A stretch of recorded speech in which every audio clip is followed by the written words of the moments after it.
Amigos, les habla Roberto Fernández de Magistral Runa. En el Museo Arqueológico Nacional de Atenas se encuentra esta mascarilla.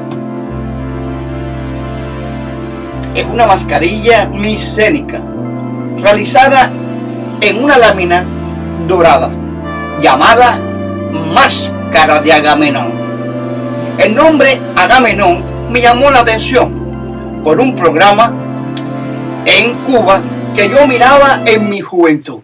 Se llamaba San Nicolás del Peladero.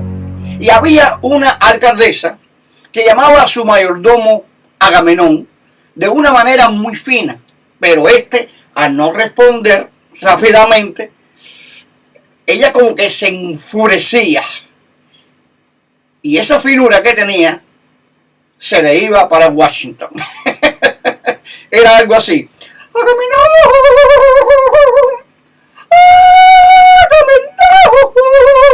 ¡Agamenón! Y venía Agamenón y le decía: ordínele, señora alcaldesa. Esa parte era muy querida. La gente se reía mucho. Una vez yo me encontré con Agamenón cuando yo iba para mi trabajo, para el ICRT. Y encontrándolo allí le dije: Agamenón. Y me dijo: ordínelo, señora alcaldesa. Digo: ¿qué alcaldesa de qué? Era un hombre muy simpático, muy ocurrente, una gran persona y alto, que era una barbaridad.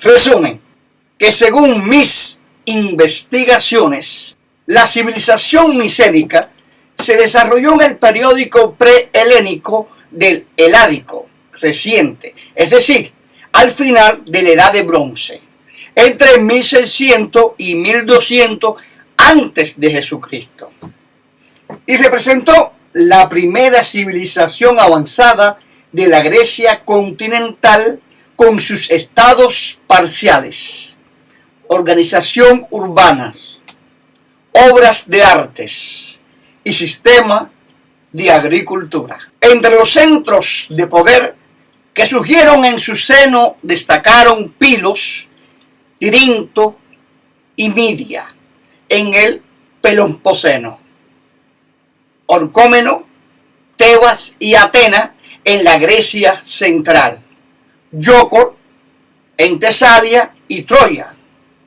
Estrato 6 de Troya en la Antología.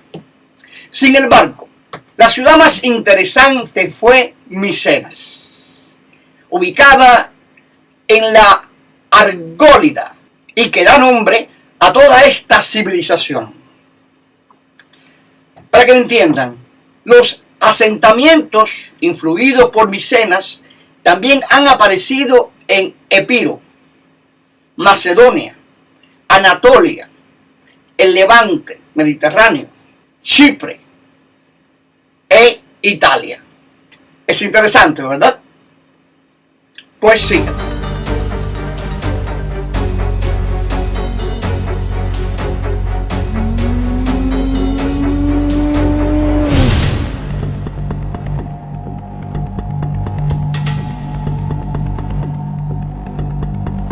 En ciudades rodeadas de gruesos muros, sobre las cimas de las montañas, vivieron los micénicos, un pueblo guerrero que floreció en la Grecia a partir del año 1500 antes de Jesucristo y que reemplazó a los minoicos como potencia dominante del Egeo.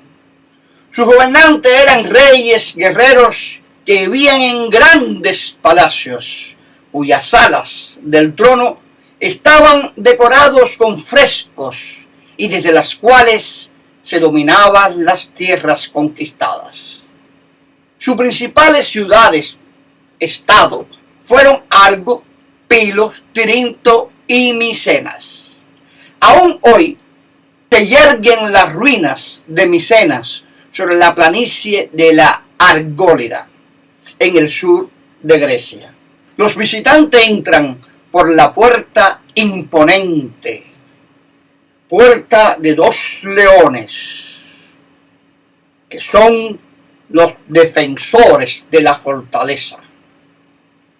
Y esto lo hicieron los macedonios hace 3.500 años. La puerta recibe su nombre de dos leonas que las adornan.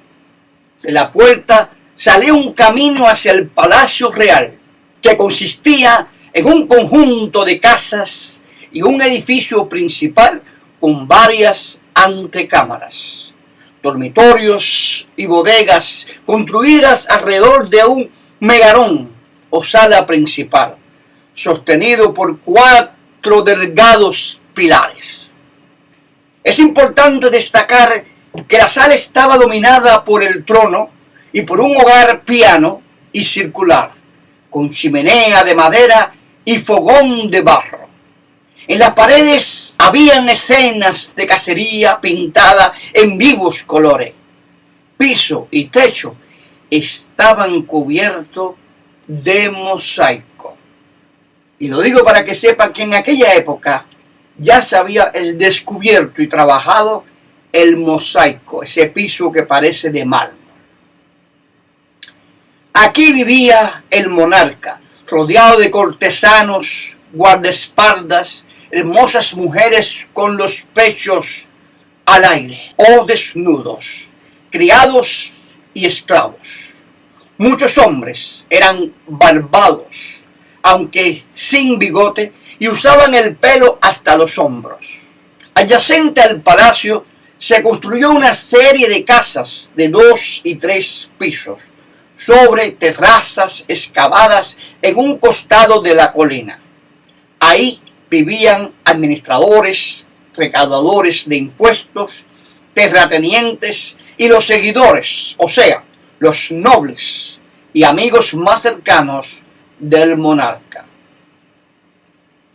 Los seguidores acompañaban al rey en los banquetes de carne de venado y mariscos del Mediterráneo, que dirigían bebiendo generosas cantidades de vino del lugar. Tenían derecho a poseer carros y conductores para transportarse. En esta fotografía que ven aquí de fondo, aprecian a una ciudad fortificada. Micenas consistió en 2 ciudades construidas sobre un peñasco entre 2 barrancas. La ciudad alta estaba entre el palacio y los muros, hechos con numerosos ladrillos de roca.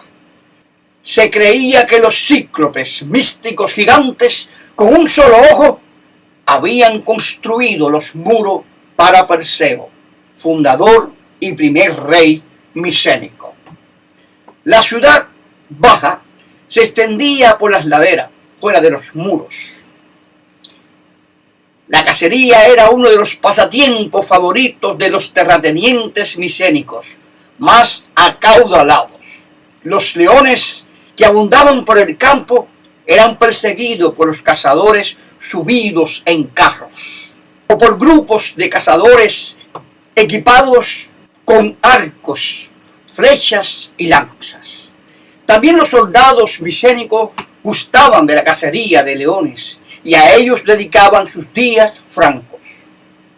Asimismo, cazaban ciervos y patos salvajes, y los jabalíes eran perseguidos por su carne y colmillo, que luego se tallaban y perforaban para adornar los cascos de los guerreros. Los guerreros micénicos usaban armaduras de bronce, consistente en una coraza que protegía el pecho, la espalda, una cubierta en el cuello, hombrera y franjas que cubrían el abdomen y las ingles. Las armas eran arcos y flechas, jabalinas, lanzas, hondas, espadas y dagas. Los nobles también usaban armaduras cuando investían con sus carros de 2 caballos en las guerras que tenían entre ellos, para dar a entender quién era más fuerte y más poderoso guerrero. Miren este jarrón. ¿Lo ven? Data del 1200 antes de Cristo.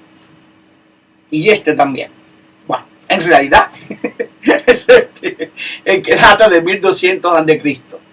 Por su tallado, podemos decir que representa a los micénicos rumbo a la batalla, y los mismos portan lanza. ¿Lo ven? Yo, que me estaba burlando de eso, poseo este jarrón de la época micénica, pero es una copia exacta. Tengo otro también, que es la misma copia que se usaba en aquella época micénica. Lógico, sé que no es real, porque me costó uno como $3.75 y el otro me costó como $5.60. En fin, siguiendo con el tema, les diré que la fuerza naval del reino ocupó las colonias y puertos comerciales minoicos. Se piensa que cuando salían en expediciones para capturar esclavos en otras islas, dichas fuerzas ejecutaban a los hombres, no dejaban ninguno vivo, y se llevaban a las mujeres y a los niños. Esto lo hacían para someterlos a una esclavitud permanente. Para ello era importante criar al niño desde pequeño, porque lo podían convertir en un guerrero o en un gran aliado de la corte imperial. La caída de Troya hacia el año 850 a.C., el poeta épico de Grecia, Homero, inmortalizó a los reyes guerreros de la Edad de Bronce micénica en su Ilíada. Escrita 400 años después de ocurridos los acontecimientos, que describe, narra que en 1200 a.C., los micénicos, comandados por el legendario rey Agamenón, tomaron la ciudad de Troya, luego de sitiarla 10 años. Ya de esto le hablé en uno de mis programas, que pueden verlo en YouTube o en mi Word, en Magistral Runa, en Facebook. El video se llama La Guerra de Troya, por si quieren recordar lo que pasó en esa guerra. Pero siguiendo el tema, puedo decir que ya estaban contados los días de los micénicos.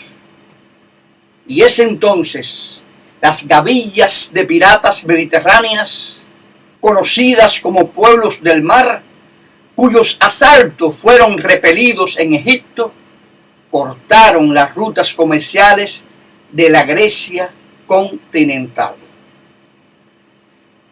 Esto y las guerras intestinas debilitaron esta civilización. Las ciudades fueron destruidas gradualmente y abandonadas hacia 1100 a.C. La etapa micénica terminó. Así lo podemos decir.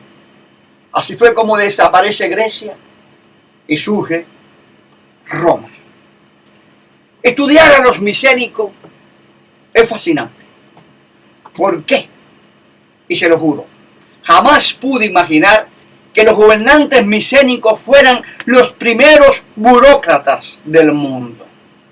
Y usaron una enorme cantidad de escribas para regular cada detalle de la vida de los ciudadanos. Estos escribas llevaban un registro de los impuestos pagados. Mírenlo aquí. Y de las exenciones fiscales, de la lana que debían producir un campesino, y del bronce que usaba un herrero para hacer puntas de flecha, de los niños que vivían en un pueblo y cuántos carros había en el palacio. Los escribas también actuaban como vehículo para la transmisión de las órdenes de los funcionarios de Estado. Se inventó una nueva escritura. Miren bien la figura. Ven, la lineal B, para mantener los registros, se llama así porque fue una de las primeras en escribirse en líneas, descifradas en 1952 por el criptógrafo Michael Ventus. Esta escritura usaba símbolos originados en jeroglíficos para representar sílabas. En esa época había un gran registro. Un gran ejemplo es el registro de bronce. Mírenlo aquí. Miren bien, esta tablilla de arcilla, de Pilos, encontrada al suroeste de Grecia, en la que se lista el tributo de bronce de 32 funcionarios de Micenas. Las barras verticales indican unidades, las horizontales decenas y los círculos centenas. Como ven, de Grecia fue que vinieron todas las ideas y el letrado de los romanos. Ellos se guiaron mucho por Grecia para poder conquistar y poder dominar al mundo. Una cosa importante que yo leí una vez de Julio César fue que dijo: todo se debe guardar en papiro, se debe guardar y sellar por personalidades. Tenía un registro de todas las personas que ellos conocían que tenían que ver con la monarquía. Pero cada cosa rara, cada chisme, cada problema lo escribían y lo guardaban. Eso les servía después para poder chantajear a un político. Lo mismo que hace hoy en día los comunistas en Cuba. Vas a Cuba de visita, como le pasó al actor este de Hollywood, le ponen una muchacha, lo graban y después lo chantajean para que hable bien del comunismo. Como ven, la vida de milenios años de atrás se repite en este. Y nada, ha sido un gusto trabajar para ustedes. Se despide como siempre su gran amigo Roberto Fernández, que le desea mucha paz, amor y dinero.